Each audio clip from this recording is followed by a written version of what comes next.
Everyone, evening, afternoon, wherever it is, wherever you are.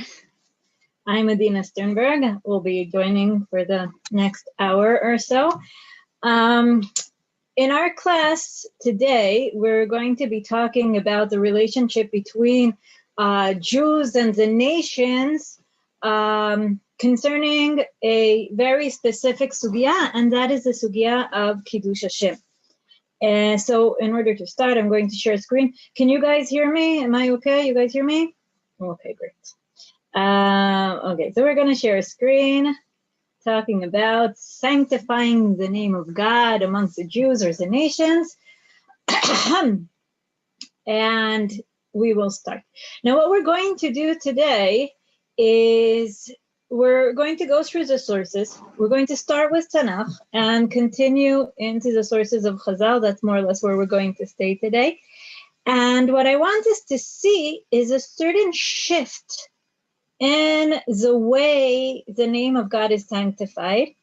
And we're going to try to think what causes this shift, when our main concern or the big question is going to be, when we think of sanctifying the name of God, who is our crowd? Who are we trying to sanctify the name of God in front of?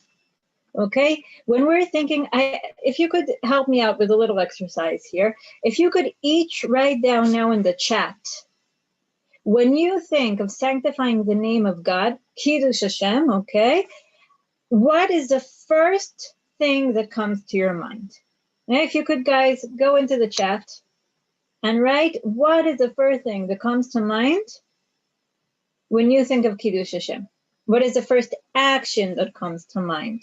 What is the first application that comes to mind? What is the first idea that comes to mind? Okay, share with us your thought on this.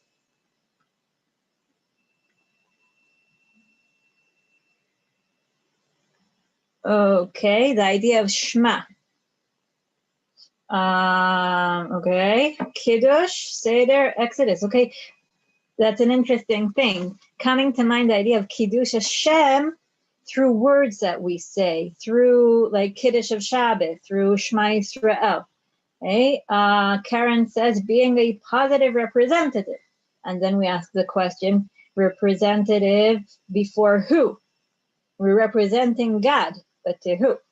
I want to do an action that makes Hashem look good to another person, right? Especially Jews that need an inspiration. That's what Robin says. That's interesting. So you're saying that your main focus is on other Jews, right?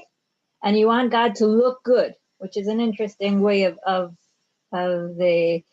expressing it, okay? Are we representing God and we want him to come out good? We're public relations for God and we want him to come out good. Okay, we want people to be inspired. And Julie says something that reflects goodness in Torah and in Hashem. Okay, so here you have already, you're talking about God, but you're also talking about his Torah. Meaning sometimes it's very hard to represent God. It's easier to represent a representation of God, or the way that God appears in this world through his Torah. It might be easier for us to represent the Torah than to represent God. And Shauna says, light onto the nations. So as you can see, we really have a dilemma here. We really have a question here. When we're thinking of representing God, first of all, a lot of you thought of the idea of sanctifying the name of God as an idea of representation. Okay, we're going to have to check out that idea and see how exact it is. But besides that, the idea of representation, some of you talked about actions and some of you talked about words, saying Shema Yisrael, saying Kiddush, okay? And also the question was, who is our focus? Who are we trying to represent God to? To other Jews, so they can be inspired and continue to do the mitzvot, etc. Or are we trying to inspire and send light onto the nations? Okay, so the question is, who are we focusing on and how are we going to do it? So those are our questions, and that's what we're going to try to figure out today. And we're going to start our journey in Tanakh, as we said. I was being positive, so I wrote sanctifying the name of God. But when we're going to check out the idea of sanctifying the name of God, we're going to do it in two ways. We're going to check out places in our sources that talk about Kiddush Hashem, sanctifying the name of God. But another way of understanding what is sanctifying the name of God is by the contradiction, which is desecrating the name of God. Now, we don't want to talk about that because we're positive people. But if I want to understand Kiddush Hashem, I can check out the term Kiddush Hashem, but I can also check out the term Chilul Hashem.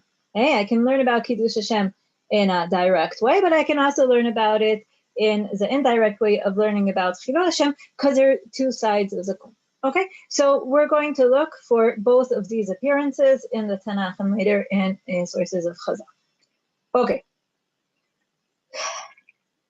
If you take a quick look on the board, some of you have the source sheets before. If you want to download them, that's also okay. But if you look at the board, notice something very interesting about the four first sources I brought for you. What's a common denominator? They're all from Vayikra. Okay? Vayikra is a book that deals a lot with the concept of Kedusha. Kedusha through the temple and the korbanot, Kedusha through the sacrifices, I said, through the Kohanim, Kedusha in time through the Chagim, Kedusha in place through Kedushat Eretz Yisrael, concerning Shemitah and Yovel, etc. Okay, so the idea of Kedusha is very, very important in the book of Vayikra, and so when we're talking about the Kedusha of the name of God, this is a good place to look for it. We'll see also other sources, but really a lot of the sources dealing with Kiddush Hashem or Chilul Hashem are in Vayikra. So let's start with our first source. The pasuk in Vayikra Yutet, pasuk Yudbet, says, "Velo tishavu bishmi lashaker, vechilata et shem Elohecha ani Hashem." Okay, so you should not swear falsely by my name, profaning the name of your God. I am the Lord. How is a Chilul Hashem done here? What do you need to do in order to desecrate the name of God? Okay, help me out here. We're going to do this a little bit interactively. So if you want to write. If you want to talk, you can talk. How do we desecrate? How does one desecrate the name of God according to this pasuk?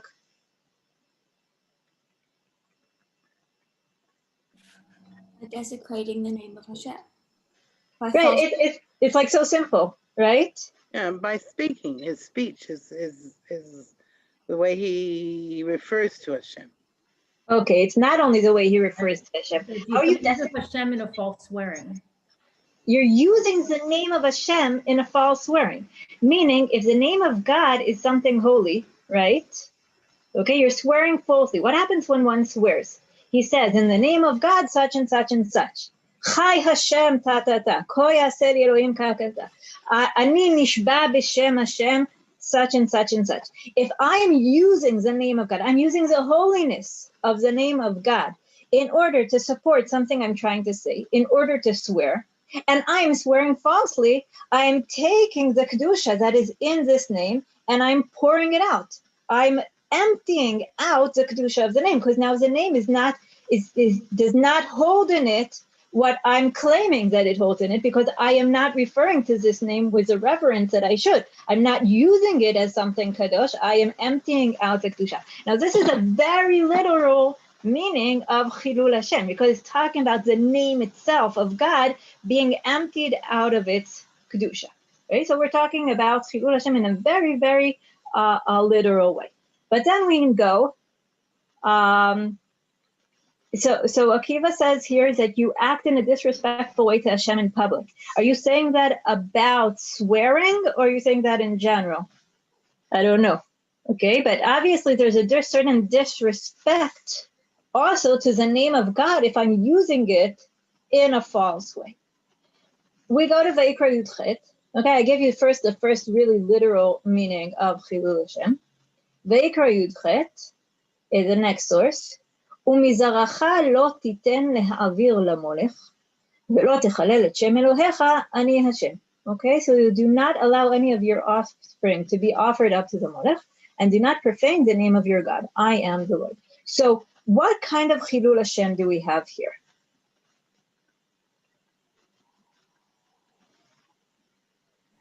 Avodah Zarah. Human Basically, doing sacrifice? Avodah Zarah is almost shaming God in a way. Okay, so here we're doing Avodah Zarah. We're not talking about the name itself, but more of shaming God, right? Or disrespecting God. If I go and worship the Molech, then I'll be disrespecting God. I might say even more than that. If Are we God spoke equating to God? what? Are we equating God with Molech, putting them on the same level because we're involved with both of them? That could be. That's one way of shaming God, putting him at the same level as Molech. Even worse, I could be even putting him under the Molech because I'm worshiping the Molech and not God. But here, so what is the meaning of profaning the name or desecrating the name? The name of God is not a specific thing. It's not an item, like we might say figuratively in the previous source. But the name of God is what God means to me.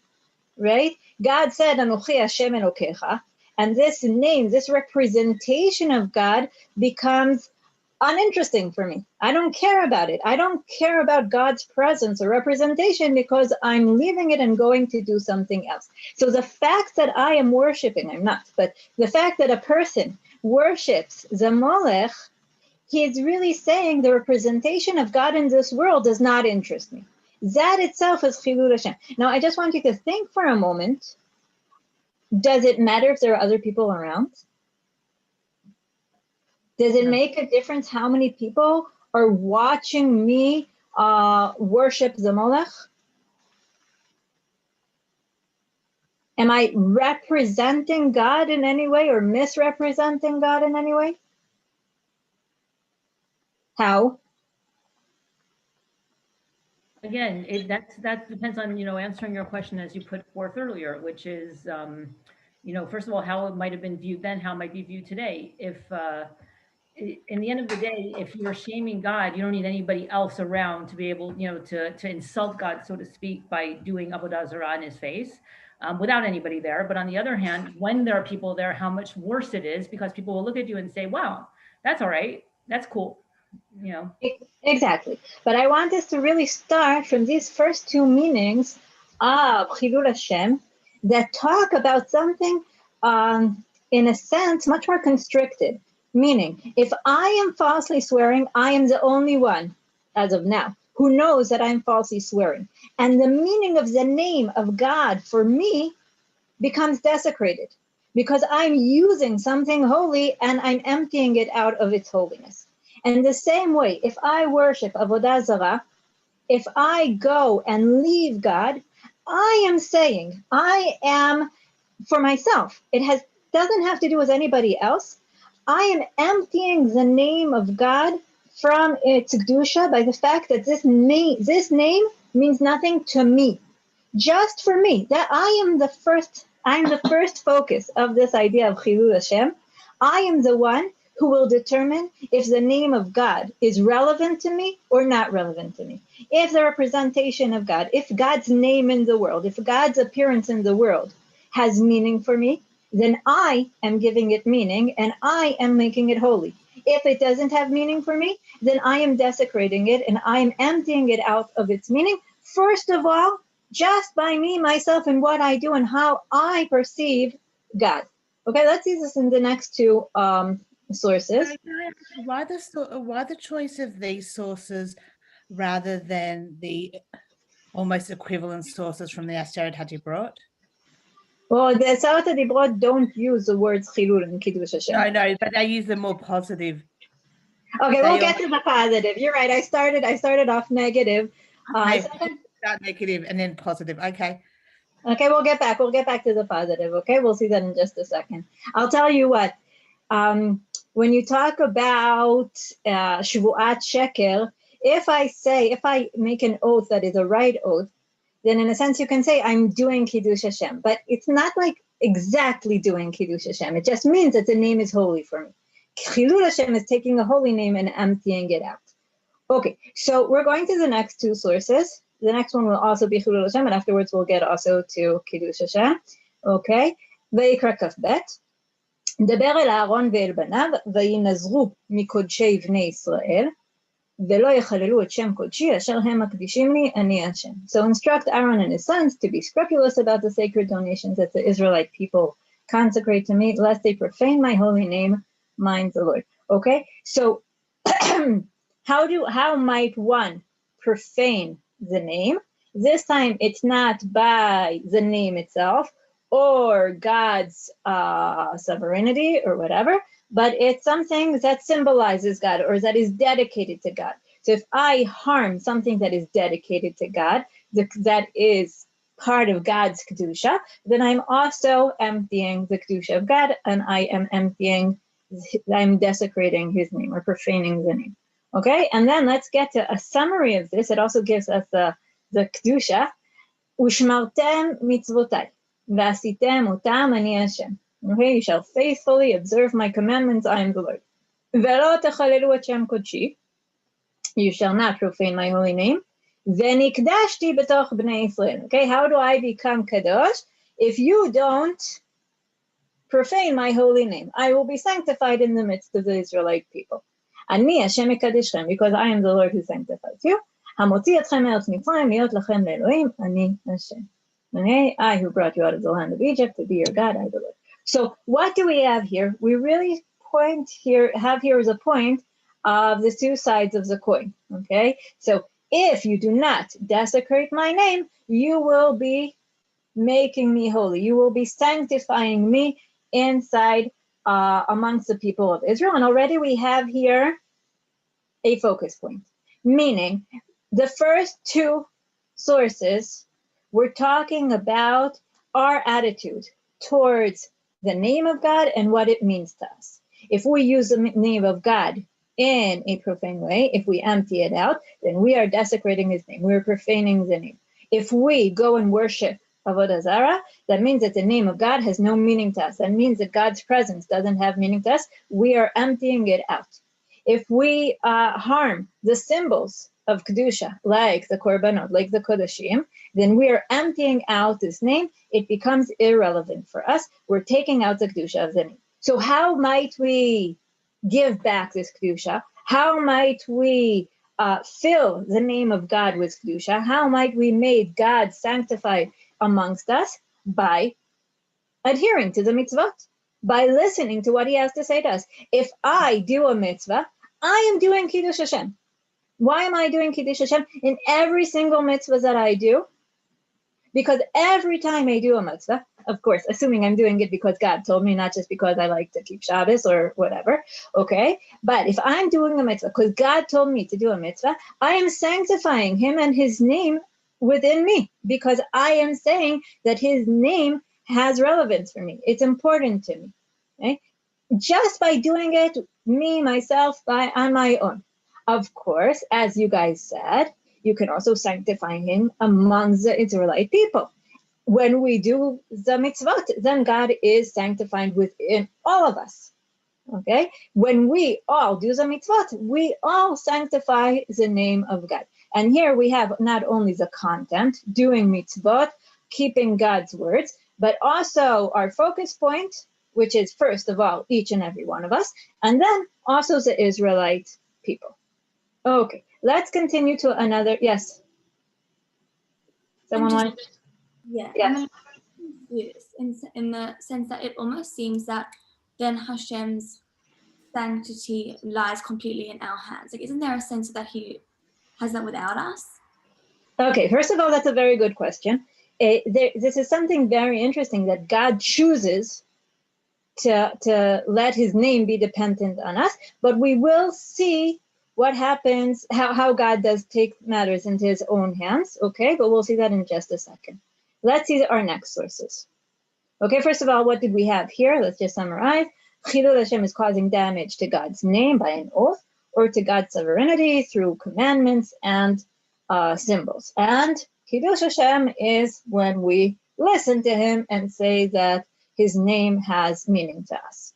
Okay, let's go to the next source. Next source is in Bamidbar. We'll get back to Vayikra because Vayikra is very dominant here.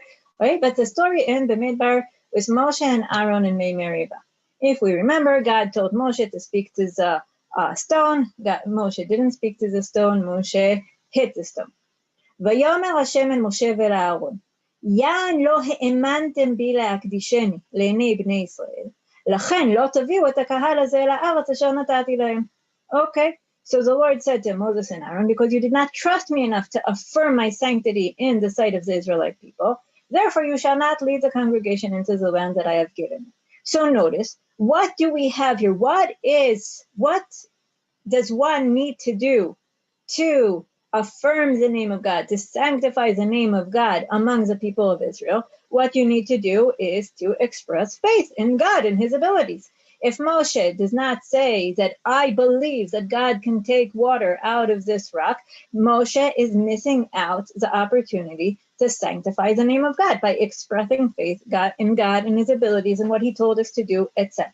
Okay, so this sort of continues what we just said, giving us also the focus of the Israelite people. But then we have the next pasuk, which is very interesting. Hema mei meriva asher ravu bnei Israel et Hashem vayikadesh bam. These are the waters of Merivah, meaning that the Israelites quarreled with the Lord, through which he affirmed his sanctity. So here, who's affirming the sanctity? God himself, right? But how is he doing it? How is God affirming his sanctity? Moshe and Aaron didn't affirm his sanctity. They didn't sanctify his name. So God needs to do it. How does God do it? What do you say? How does God affirm his sanctity, sanctify his name?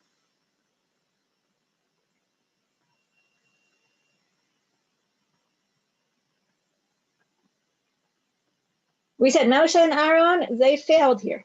They did not sanctify the name of God. They did not express their belief in his abilities and in his authority. So then God takes it in his own hands and he sanctifies himself or his name. How does he do it? Does he do it by punishing them? That's what it sounds like, right? Yeah. By reward or confirmation, by punishing them. Meaning, if you do what God tells you to do, you are affirming his sanctity. You are sanctifying him. If you don't do it, he's going to need to show himself. He's going to need to assess what his name means in the world. And how will he do this? By punishing those who don't sanctify his name. And when God punishes Moshe and Aaron, he is taking it back. He is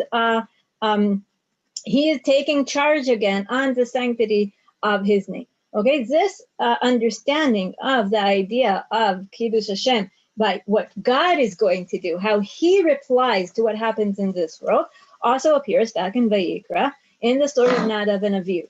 After Nadav and Avihu go into the Mishkan and, in a sense, hurt the sanctity of the Mishkan, harm the sanctity of the Mishkan, God kills them. And how does Moshe define what happened here? ויאמר משה אל אהרון, הוא אשר דיבר השם לאמור, בקרובי אקדש, ועל פני כל העם אכבד, וידום אהרון. So then Moses says to Aaron, this is what the Lord meant when he said, through those near to me, I show myself holy and gain glory before all the people. And Aaron was silent. Meaning, if the people aren't going to sanctify, if we don't sanctify the name of God, God is going to need to punish the sinners, and then he'll regain the sanctity of his name. He will give it the meaning. If we don't give it the meaning, he will give it the meaning. Okay. Now we go to Yechezkel, and he gives us a little bit different point of view. What does Yechezkel say? Yechezkel is talking about the nations. These are prophecies to the nations. And we're talking here about Sidon in just a second, and let's see what he says. ואמרת כה אמר השם אלוקים, הנני עלייך צידון, ונכבדתי בתוכך, וידעו כי אני השם, בעשותי בה שפטים, ונקדשתי בה. Okay, so thus says the Lord God, I am going to deal with you, O Sidon. I will gain glory in your midst, and they shall know that I am the Lord when I wreak punishment upon her and show myself holy through her. Meaning, now we're talking, we've moved on. We're not amongst the people of Israel. We've gone to the nations. We're talking about the sanctity of God and his name among the nations. And how is this done? How does the nations get to know that I am God? How does God get his glory and the sanctity of his glory and sanctity of his name among the nations? What does God need to do, or what does someone need to do? How does this happen? What do you say? Again, similar to what you said before, is that Hashem has to mete out their punishment, and then everybody will say, okay, God did it, and everybody will, and that's how Hashem will, like you said, claim back his glory.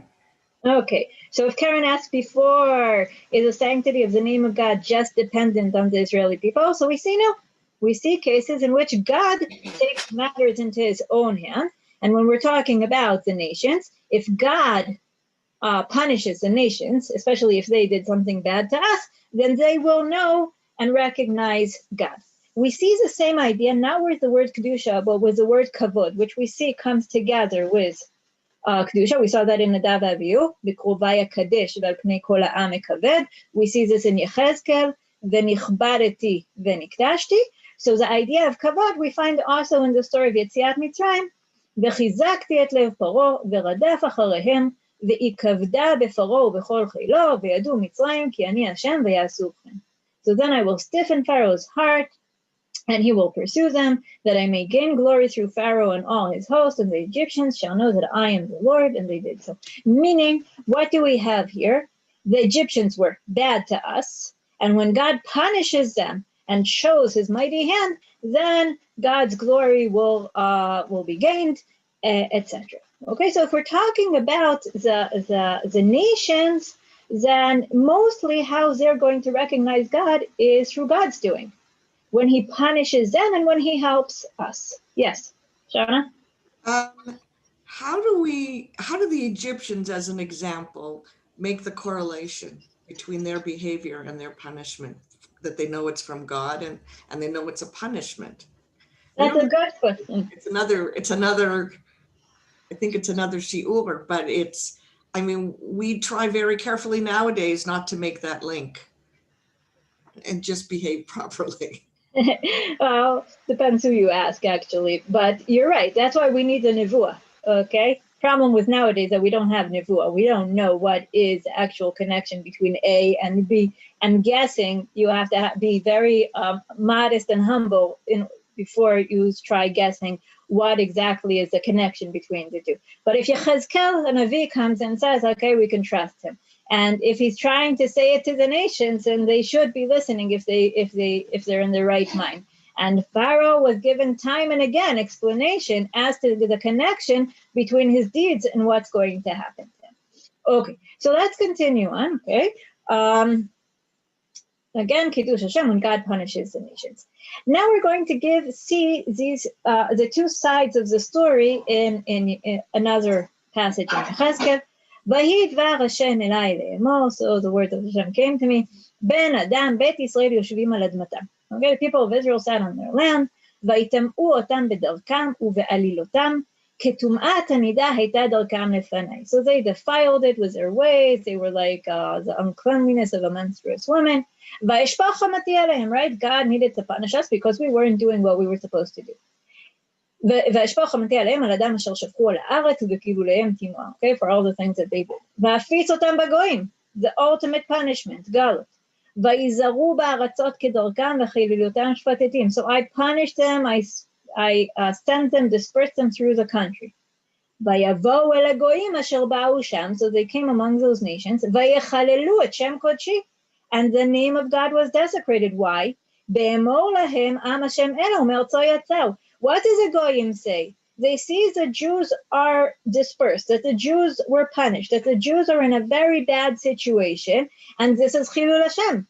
How could their God let that happen? Maybe their God isn't strong. Maybe there is no God, etc., etc. Meaning the status of the Jewish people represents what about the mightiness of our God. So what happened? So I had mercy over my name that they desecrated, Beit Yisrael b'goyim, among the goyim, asher ba'u shama. לכן אמור להם לבית ישראל, כה אמר השם אלוקים, לא למענכם אני עושה בית ישראל. Okay, so tell the people of Israel, I'm not doing this for your sake. כי אם לשם קודשי אשר חיללתם בגויים, אשר באתם שם. All I'm worried about now is the fact that you desecrated my name, profaned my name. So what am I going to do? וקידשתי את שמי הגדול המחולל בגויים אשר חיללתם בתוכם. So I'm going to sanctify it. וידעו הגויים כי אני השם, נאום השם אלוקים, ויקדשי בכם לנעים. So I, through the people of Israel, and here we get back to what Karen said before, that even here when God takes matter into his hands, as far as we're concerned versus the nations, he does it through the people of Israel. If the people of Israel go to Galut, God's name will be desecrated. If God brings his people back to his land, through the people of Israel, he's going to sanctify his name again. ולקחתי אתכם מן הגויים, וקיבצתי אתכם מכל הארצות, והבאתי אתכם אל אדמתכם. So that's why I will take you back and bring you back to the land. Because when the people of Israel, who represent God, are in a bad political state, then God's name is desecrated. So God again will take matters back into his hand, but he's doing it with a connection to the people of Israel, and he's going to bring them back to the land. So here we have Chilul Hashem as Galut and Kiddush Hashem as Geula. Now this really brings us to one of, if we sum this up, okay, we will understand the certain dilemma that God has. Okay, it's a certain catch-22. Why? Because if we're trying to define Kiddush Hashem and Chilul Hashem, we can say we have two major applications. One is within Israel, and one is towards the nations. Now within Israel, we have two applications, okay? One is the people of Israel express faith in God, in his symbols, in his authority, right? If I do the mitzvah, I am sanctifying the name of God. If I don't do the mitzvot, and especially symbols, important symbols like Avodah Zarah and like the Mishkan, etc., then I am desecrating the name of God, right? And then if I don't sanctify the name of God, God will come in and punish those who sin. Okay, so either I'll do it or God will do it. Okay, it's your choice. And you guys get to choose, right? Towards the nation, we see that Kiddush Hashem and Chilul Hashem is the national status of Israel versus our foes, versus the nations. If they bug us and they succeed, it's Chilul Hashem. If they bug us and then get punishment, it's Kiddush Hashem. Okay? So why is there a catch here? I think we can understand the catch that we have here. That on one hand, if I express my faith in God and I sanctify the name of God, all is good, right?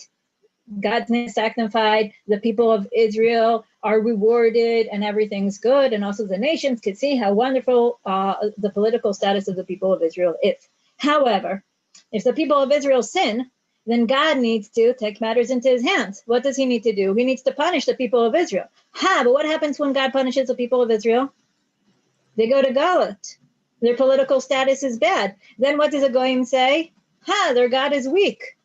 Okay, so in order for God to sanctify his name among the people of Israel, he ends up desecrating his name versus the nations. So God keeps having to figure out what's more important within the people of Israel or among the nations. Okay, so this is sort of a catch. This is sort of a problem, a dilemma that God has. Because if he punishes us, we might know why he punishes us. But the goyim don't know why he punishes us. They don't even understand the reasons to punish us. What, because we're worshiping the Molech? What's the problem with worshiping the Molech, right? So they don't even see what we're doing is bad. And even if and therefore they don't even understand it as a punishment. So their only understanding is what? Is that our God is weak? All right. So this is really, Yechezkel talks about different ways of solving this problem. But this is really sort of God's problem once he decided, as Karen said, to link his name with the Jewish people.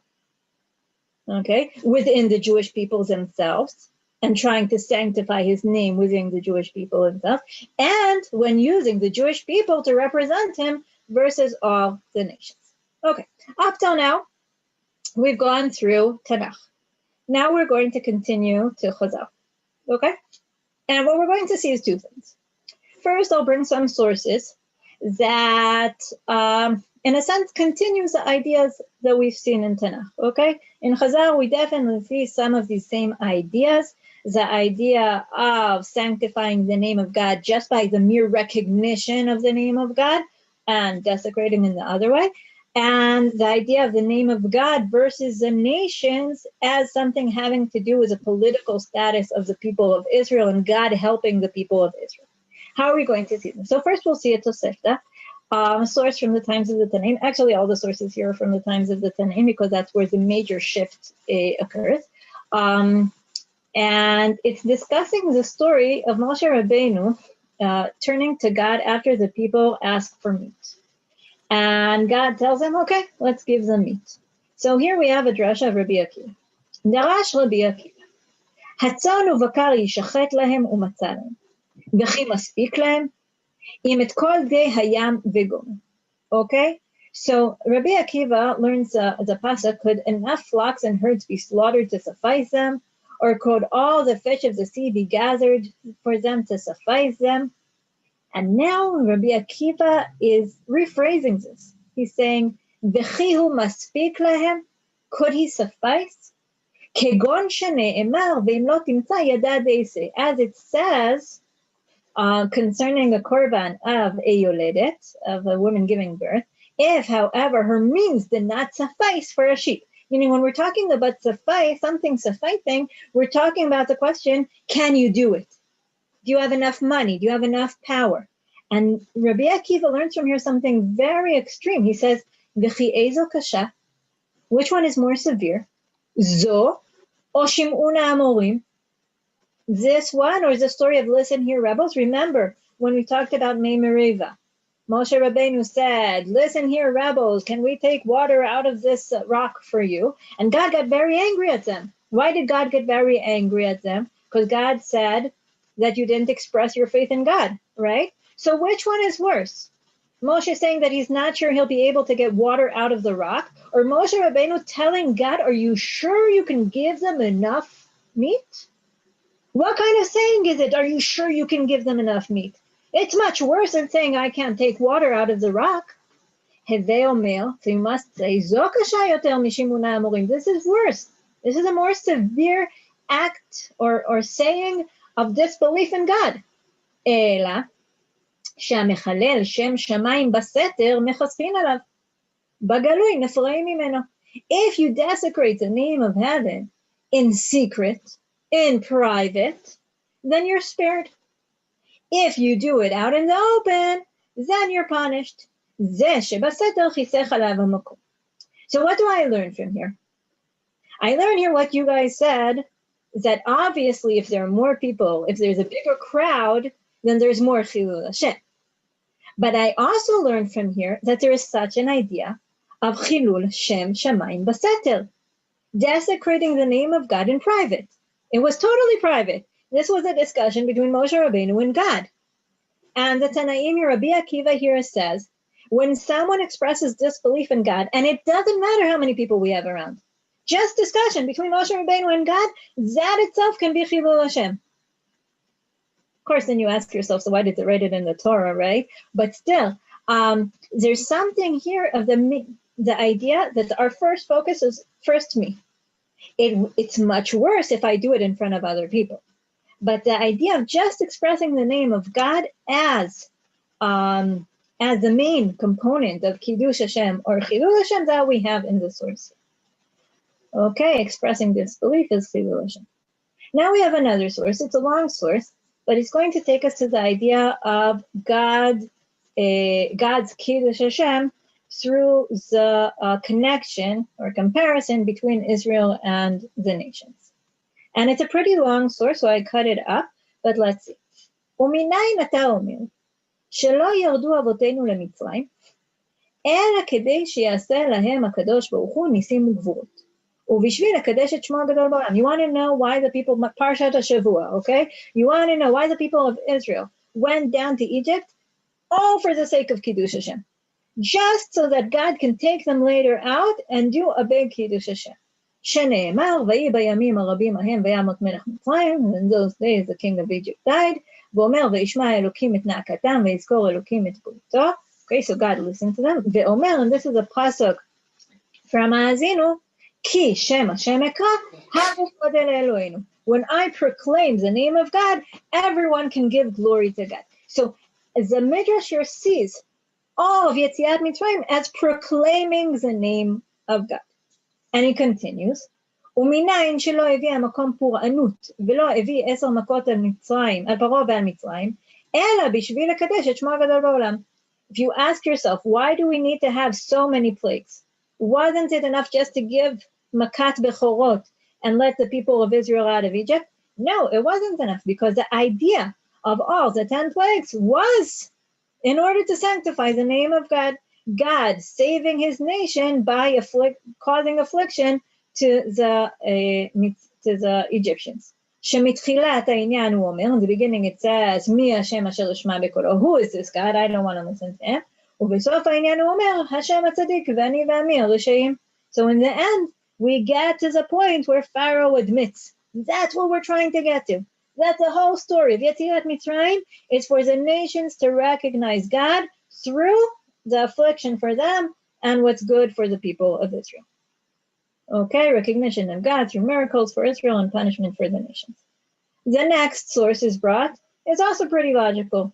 מניין שלא עשה המקום ניסים וגבורות על הים ובירדן ובנחלי ארנון, אלא בשביל לקדש את שמו בעולם. How do we know that the only reason that God did the miracles and the mighty actions in the Jordan and the Dead Sea and the rivers of the Arnon, all of them were in order to sanctify the name of God? How do we know? שנאמר, ויהי כשמוע כל מלכי האמורי אשר בעבר ירדן ימה וכל מלכי וכולי. So we hear about all the nations on the other side of the river, what happened to the Jordan River. וכן רחב אומרת, and we also know that Rachav says לשלוחי יהושע, to the messengers of Joshua, כי שמענו את אשר הוביש השם את מי ים סוף מפניכם. So again, we see what an impact there was to Yetziat Mitzrayim, to crossing the Dead Sea, to crossing the Jordan, etc. It had an impact on the nations. So that was the purpose for this impact of God doing miracles for his people and against the other nations. But now what we get to is something a little bit surprising. But it's only surprising because we're modern day Jews, okay?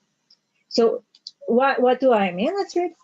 ומניין שלא ירד דניאל לגוב האריות, אלא בשביל שיעשה לו הקדוש ברוך הוא ניסים וגבורות, ובשביל לקדש את שמו הגדול בעולם. So now we're talking about the story of Daniel and the lion's pit, okay? And we know that Daniel would not bow down, it would not adhere to the fact that you're not allowed to daven to other gods besides the Babylonian gods. And Daniel took a risk when he davened to God. Now, usually, how do we look at the story of Daniel? And later on, you'll see also Hananiah, Mishael, and Azariah. We usually see this as a story of Mesirat Nefesh. Daniel took the risk because he wouldn't worship any other god, and he had to worship God. Hananiah, Mishael, and Azariah took the risk because they weren't willing to bow down to the big statue. But that's not what the Midrash says.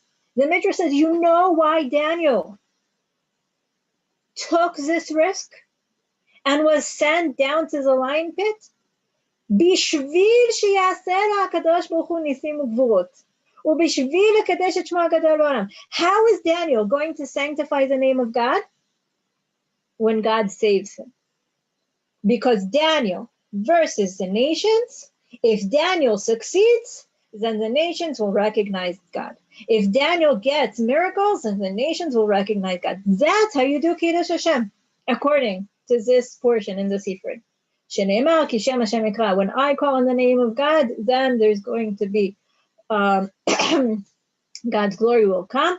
And there's a pasuk here from Daniel that I'll just read the translation.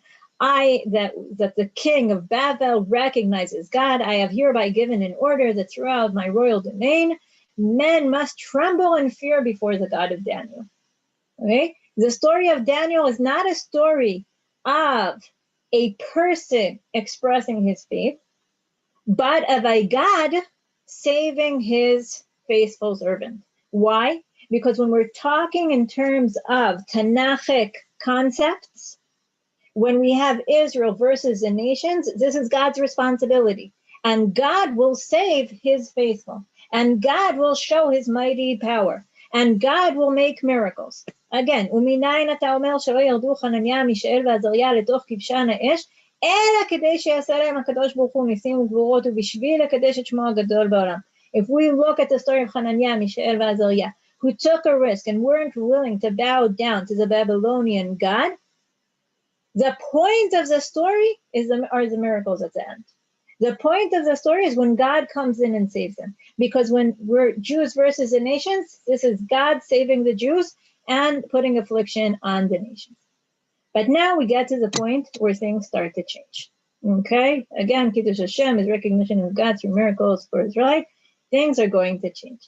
And here we're getting to things that I think are more known to modern day Jews who have gone through exile and gone through lots of hardships. And the Sifra goes back to the pasuk that talked about Chilul Hashem versus Kiddush Hashem and says this, Velo techalelu, you shall not desecrate. Shomea ani mimashma sheneemar velo techalel emor kadesh. We can conclude, if God says, do not desecrate, we can understand that you're supposed to sanctify. So when the pasuk says also that God needs to be sanctified, we have another demand here. We have something extra being asked of us. You need to give yourself up. You need to have mesirut nefesh in order to sanctify the name of God. Yechol biyichidi. Is it only between you, yourself, and the guy who's trying to kill you? Talmud lomar betoch bnei Yisrael merubim. This is before other people. Here we have the public idea of Kiddush Hashem.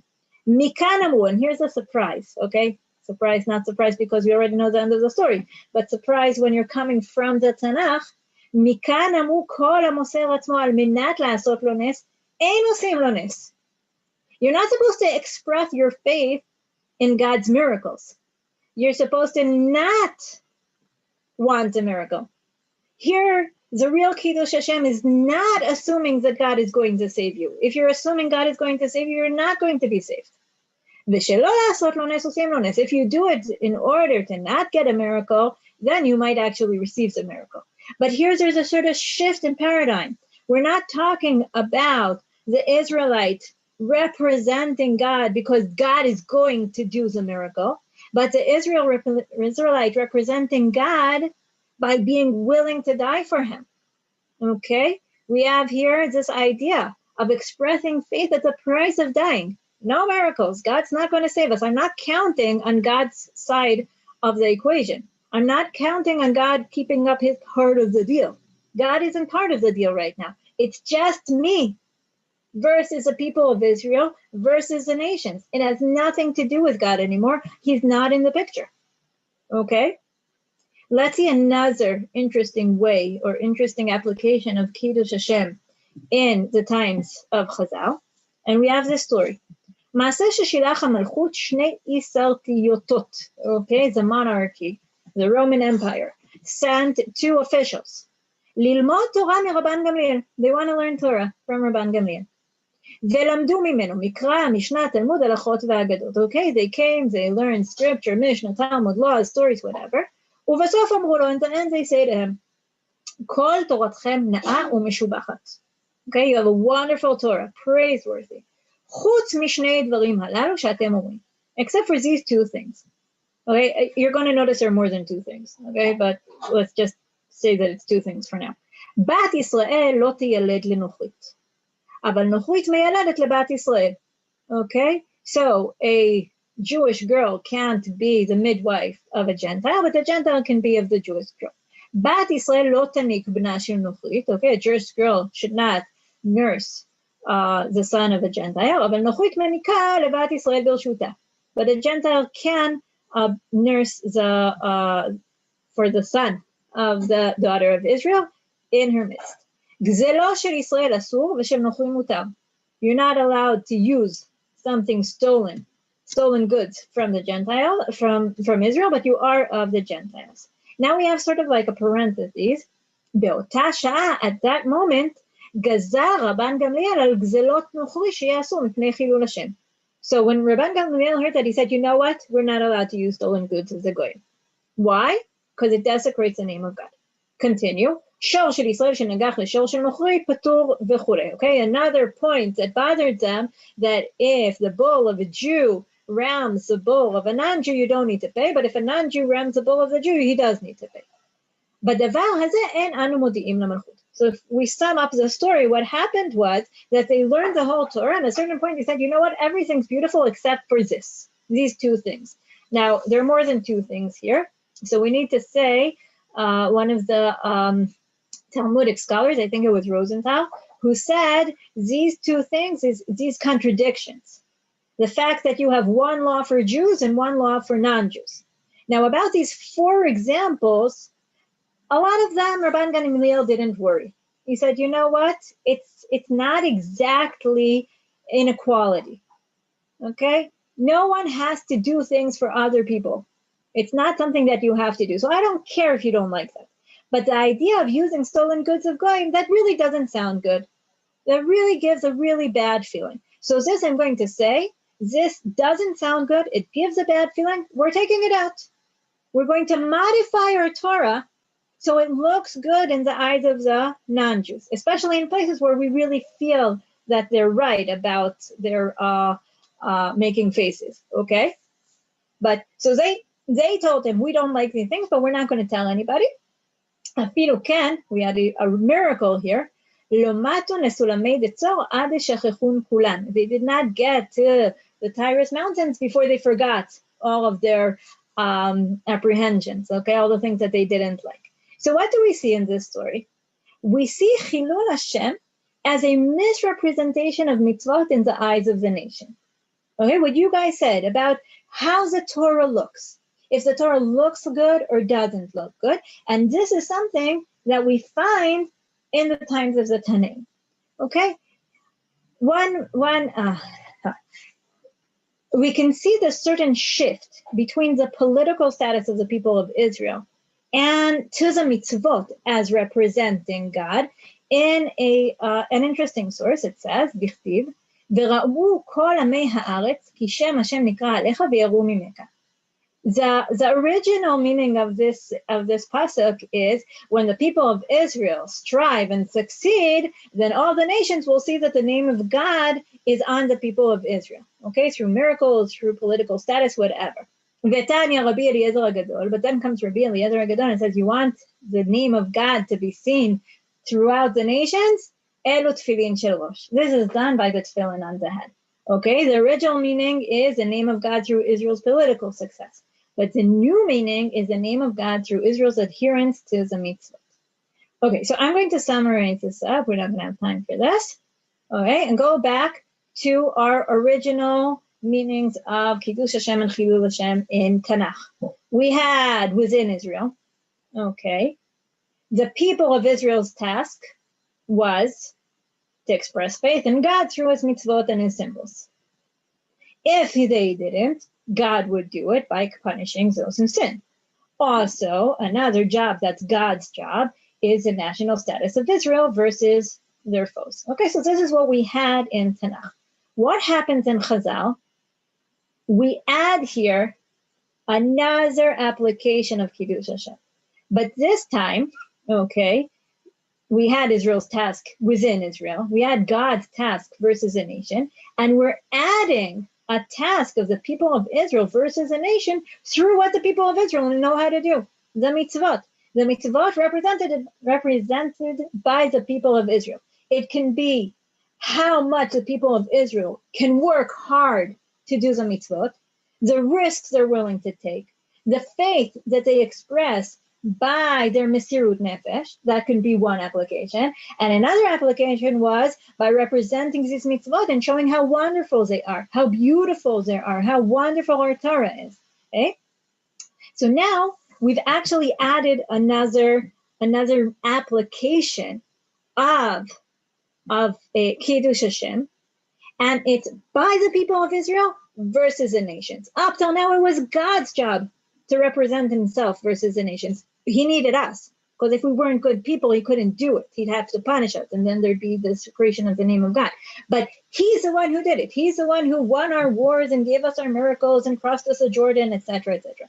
And now it becomes our responsibility to represent God through his mitzvot towards the nations. Now, why does this happen?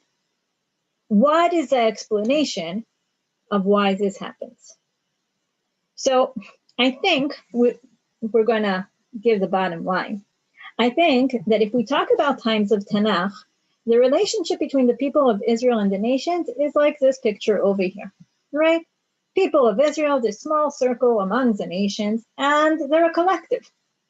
There's a collective, the nations are unaware of the internal issues, right? They don't know if we keep the mitzvot, they don't know if we don't keep the mitzvot, they see us as a collective. And only the only things they know is their collective success or a collective failure. So we're in charge of the internal affairs of Kiddush Hashem, and God is in charge of the external affairs. God is our Sar HaChutz. He's right. He's our Secretary of State. He's the one who decides how the nations are going to see us, and that's also the way the nations are going to see God. But what happens? What happens is that we have Galut. And the Galut does two things. First of all, it sort of takes God out of the picture because God decided to punish us, and he sort of gave up on his sanctifying his name. Okay, so, and it's our fault. So sort of we need to, make up for it. But besides that, besides the fact that we sort of need to go in and assume the role that God took up till now, because it's our fault that he decided not to take this role, there's something even more. We're not a little group among the nations. The people of Israel are integrated into the nations. The nations don't only see us as a collective, they see us as individuals. Now, we've missed out on the opportunity of a collective success. Baruch Hashem, now that we're back in the land of Israel, God has taken that back a little bit. But still, there's a very deep connection between not only the collective Israel and the nations, but the individual Israelites and the nations, okay? The collective is either a failure or non-existent, but the nations now meet Jews on a daily basis, and they meet them as individuals. And now each and every individual is going to represent God to the Gentiles that they're going to meet. How is he going to do it? By expressing his faith in God and by showing how God's words are so wonderful. So this is really what happens. What can we take from all of this? Okay, this is our bottom line. Two things I take from this. One is that we have a great responsibility. A responsibility to continue sanctifying God's name in the means relevant to each era. The era changed. The Gentiles the nations know us on an individual basis. So we're going to need to do Kiddush Hashem on an individual basis. We're going to need to help them recognize God through our actions and the way we express our faith in God and the way we bring forward the words of God to the world. And we also have a great responsibility to try and win back God's Hashgacha. So again, as a nation, we can be means of sanctifying his name. Okay? We need to keep on working hard to keep the words of God, to help other Jews keep the words of God, so that we can enable God, who decided to connect his name with the faith of the Jewish people, so we can help him resume sanctifying his name among the nations. So that's it for today. Thank you for listening. Thank you for participating. It was very nice talking to you. Enjoy the rest of your classes. Thank you very much. If anyone has any questions, I'll be happy to listen now.